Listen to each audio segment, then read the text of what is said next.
Well begun is half done. This is a famous saying by Aristotle. Access cavity preparation is the first and crucial step in root canal treatment. As endodontists, we do a lot of RCTs on daily basis and we come across many hindrances. Here, we will be discussing on some tips and tricks used in access cavity preparation to make the practice easier and interesting.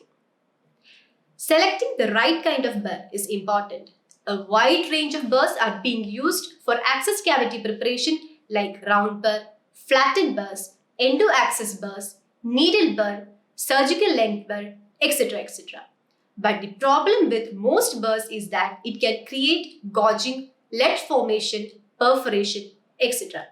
So the tip here is a round burr for penetration and a safe and a tapering burr having a non-cutting edge for extension of the axis will prevent all the iatrogenic errors. In case of calcifications on the floor, end cutting burrs or ultrasonic tips has to be used as safe and burrs have a non-cutting tip.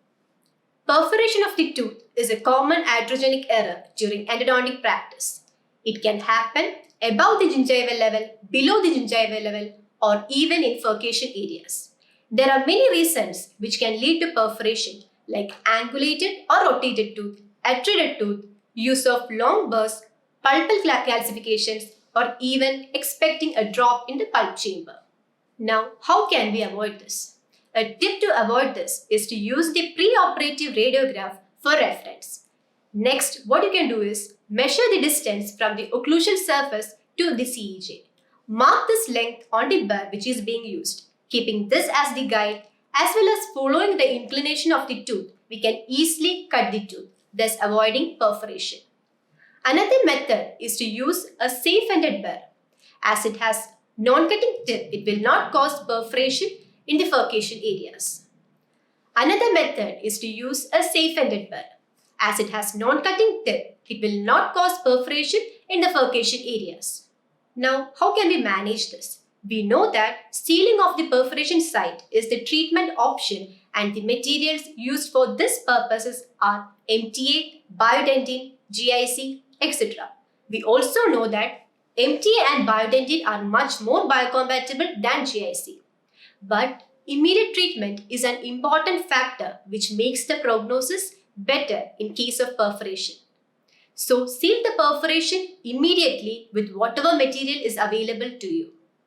And immediate sealing with GIC is always better than delayed treatment with MTA and biodentin. Access through a metal crown is ideally not preferred as one can lose orientation leading to perforation.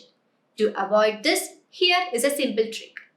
This is the preoperative radiograph of a premolar. After initial entry, and radio-opaque material like softened gutta-percha is placed in the deepest part. Another radiograph is taken. From this radiograph, we can determine the direction that we are cutting towards. Accordingly, we can correct or continue. In this case, the cutting was more towards the mesial. Hence, this can be corrected by moving towards the distal. We can also make use of entomotors with LED light to improve visibility. A tip to remember is that diamond burrs are used to cut through ceramic or porcelain, and tungsten carbide burrs are used to cut through metals for access through crowns. Extension of orifices into the axial walls results in what is known as Morsel effect. This poses a hindrance to straight line access which could lead to further procedural errors. To avoid this, extend the access cavity. Missing canals or orifices is another common error.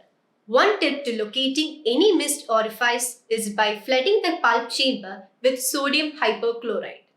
Sodium hypochlorite reacts with organic tissue or chelator to give a positive bubble test, also known as champagne test, wherein the bubbles erupt from the orifices that was missed, thus helping in locating it.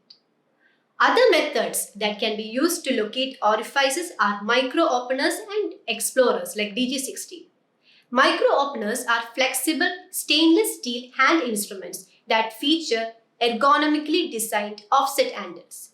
They are available in various tapers like 0.4 and 0.6.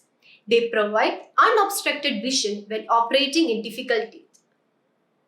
Endodontic explorers like DJ16 are very helpful. They are frequently used to find orifices as well as to remove any calcifications. A firm pressure is given on the pulpal floor to find any soft catch to indicate the presence of a canal orifice. Many a times, a shelf of dentin meets the pulpal floor and forms a groove. Extra canals can be more readily identified by progressively sanding away this shelf of dentin with abrasive ultrasonic instruments. Dentinal dust moves into this available anatomical space such as isthmus and forms a visible white line. Now, what is a red line? In vital cases, blood frequently moves into the groove which connect the canals. This forms a red line which gives a hint regarding the location of an orifice when we trace it. Dyes like methylene blue can be used to locate orifices. They can be irrigated into the pulp chamber. The dye will be absorbed into the orifices, fins and isthmus areas which can act as a roadmap to orifices. The pulpal floor has grooves and anatomical dark lines that connect the canal orifices. This is called the dentinal map, which act as a blueprint to locate the canal orifices. Apex locators are very useful adjuncts to determine the working length of the root canal. However, if used improperly, it can lead to erroneous readings. Here are some tips to avoid this. Make sure the battery is sufficiently charged. Low battery can give improper reading. When taking the working length of canal through an axis created in a metal crown, make sure to avoid contact of the file with the metal as it would create a false positive result, as metal is a good conductor of electricity. To avoid this, we can do the following technique. Use the tip of impression mixing compound as a sleeve on the file to avoid contact with the metal.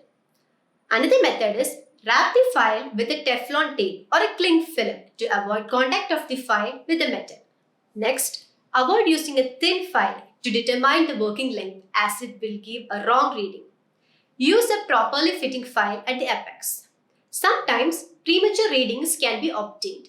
This happens when there are perforations, accessory canals, open apex or leakage of current. So, we should be cautious in such situations and use the preoperative radiograph as a reference. In areas like upper third molars where accessibility becomes difficult, we can place a K file in the canal. Then take another K file and attach it to the file holder. Then touch the file in the canal with the file attached to the file holder. This will complete the circuit and you can get a correct reading. In conclusion, access cavity preparation is a crucial step in endodontic therapy that requires careful planning and execution to ensure the success of procedure. Dentists must have a thorough understanding of tooth anatomy and the endodontic procedure to perform the access cavity preparation effectively.